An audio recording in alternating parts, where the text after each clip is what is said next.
नमस्कार दोस्तों बिहार सरकार के मुख्य सचिव के बैठक के बाद एक अच्छी निर्णय लेके आई है बेल्टोन कर्मियों के लिए, जो राज्य सरकार के विभिन्न विभागों और कार्यालयों में सेवा प्रदाता के माध्यम से आउटसोर्सिंग पर प्रतिनियुक्त के आधार पर सेवा उपलब्ध कराए गए संविदारत कर्मियों की उपदान अधिनियम 1972 यहाँ पर लागू हो जाएगा और आपको के अंतर्गत उपदान ग्रेच्युटी जो भुगतान के सुविधा प्रदान किए जाने के संबंध में, तो ये आपको ग्रेच्युटी का जो लाभ मिलेगा यहाँ पर एक और होता है जो आपको विभिन्न राज्य सरकार में कार्यालयों में जो सेवा प्रदाता के माध्यम से जो आउटसोर्सिंग पर सेवा उपलब्ध कराए गए संविदारत कर्मियों को बोनस भुगतान अधिनियम 1965 भी यहाँ पर लागू किया जाएगा। तो ये दोनों जो खुशी का माहौल जो बेल्टोन कर्मियों को लेकर आया है, यहाँ पर इस दोनों के विषय पर चर्चा करेंगे। ग्रेच्युटी का लाभ किनको मिलने वाला है और बोनस में आपको क्या बोनस प्राप्त होगी, यहाँ पर जानकारी देने वाले हैं। तो चलते हैं, शुरू करते हैं। दोस्तों यहाँ पर बात करेंगे उपदान ग्रेच्युटी भुगतान अधिनियम 1972, payment of the gratuity act 1972। वैसे अवर्ती जो फर्स्ट टाइम मेरे चैनल को अगर विजिट करें तो सब्सक्राइब में लाइक बटन जरूर दबा दें, क्योंकि बहुत सारी मेहनत करके मैंने वीडियो बनाता हूँ लेकिन एक भी सब्सक्राइब आप लोग नहीं कर पाते हैं। बात करते हैं उद्देश्य, यानी कर्मचारी को उसकी जो दीर्घकालीन सेवाओं के लिए सेवा निर्मित या इस्तीफा या मृत्यु पर आर्थिक लाभ का ग्रेच्युटी को देना, यानी कि ये लाभ जो मिलेगा ये सेवानिवृत्त और इस्तीफा या फिर मृत्यु होती है तभी अब ग्रेच्युटी का लाभ मिलेगा। लेकिन लागू किसको किसको होता है, तो हर वो प्रतिष्ठान में, यानी कि जो भी फैक्ट्री है, माइल्स है या फिर पोर्ट है या प्लांट है या शॉप है, हर चीज़ में ये सेवा जिसमें 10 से अधिक कर्मचारी हो एक ही कंपनी का, तो उसमें आपको लाभ यहाँ पर मिल पाएगा। ठीक है। दूसरा बात करेंगे सरकारी एवं गैर सरकारी संगठनों पर भी ये लागू किया जाता है। ग्रेच्युटी का ये प्रावधान आपको दिया जाएगा।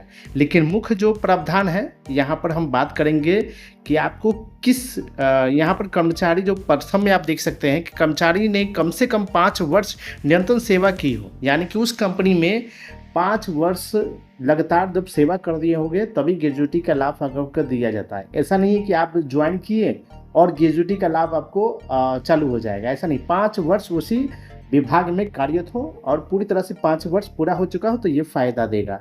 और उसके बाद मृत्यु का क्षम होने के 5 साल बाद भी शर्त पर लागू किया जाएगा।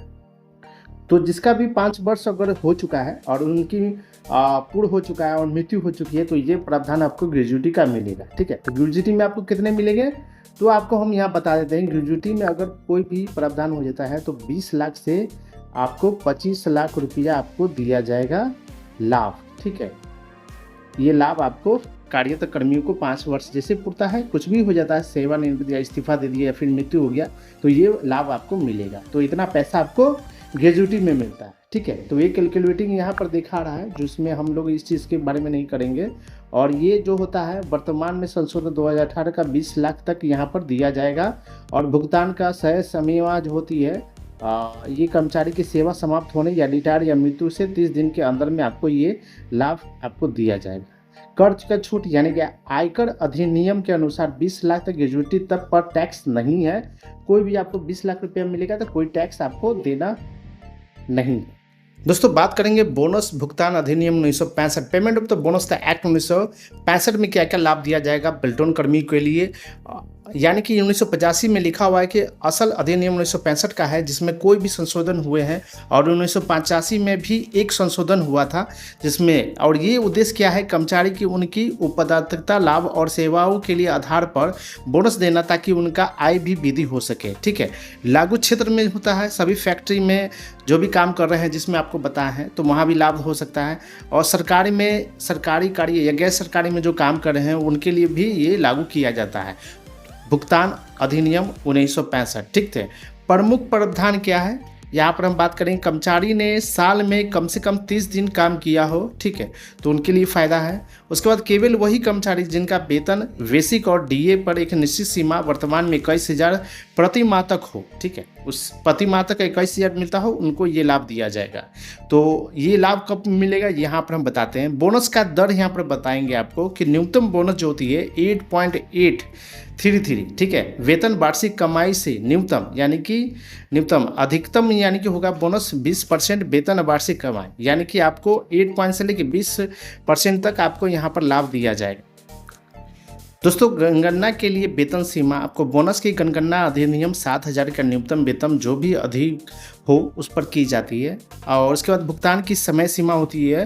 बोनस के वित्तीय वर्ष समाप्त होने के 8 महीने के भीतर देना अनिवार्य होता है। तो 8 महीने के भीतर यानी कि 1 जनवरी से लेकर 8वां महीना तक में आपको बोनस मिल जाना चाहिए, जिसमें आपको छठ या फिर दीपावली हो या फिर आपका दुर्गा पूजा जो भी आपका इसमें अगर आता होगा तो उस समय आपका बोनस ये लाभ दिया जाएगा। उसके बाद उपवाद यानी कि नए स्थापित संस्थाओं में 5 वर्ष तक के यदि घाटे में है तो बोनस के देने के मुक्त हो सकते हैं। तो ये चीज़ को नहीं पढ़ना है। तो यहाँ पर आप समझ गए होंगे ग्रेजुटी का लाभ और बोनस का लाभ यहाँ पर हम आपको समझा दिए हैं। किसी को प्रॉब्लम है तो मुझे कमेंट बॉक्स पर जवाब दीजिएगा। ये लाभ आपको ग्रेजुटी का सेवानिवृत्त और इस्तीफा या फिर मृत्यु हो जाने पर आपको ग्रेजुटी का लाभ देगा। 5 साल पूर्ण हो जाना चाहिए काम करते हुए, 5 साल लगातार अगर किसी भी कंपनी में रहते हैं तो आपको ये लाभ दिया जाता है। ठीक है, 5 साल के नीचे में लाभ नहीं दिया जाएगा, 5 साल किसी तरह पूरा देना है। बोनस का भी लाभ वही होता है जो आपको बोनस जो मिलेगा छठ पर्व में आपको यहाँ पर बोनस मिलेगा। जिसकी सैलरी 21,000 से ऊपर होगा तभी वो लाभ आपको बोनस भुगतान दिया जाएगा। लेकिन 1 तारीख से लेकर 8वें तारीख तक आपको बोनस का लाभ दिया जाएगा, यानी कि दीपावली या छठ में आपको ये चीज़ को देखने को मिलेगा। तो ये जानकारी वीडियो के माध्यम से दे दिए हैं। किसी को प्रॉब्लम है तो मुझे कमेंट बॉक्स में जवाब दीजिएगा, हम संपूर्ण जानकारी दे देंगे। वैसे वर्ती जो अभी तक लाइक एंड सब्सक्राइब नहीं किए हैं तो लाइक एंड सब्सक्राइब चैनल को कर ले, ये नए अपडेट आपको देखने मिलेंगे। तो नेक्स्ट वीडियो में दोस्तों मिलते हैं, तब तक के लिए बहुत बहुत धन्यवाद।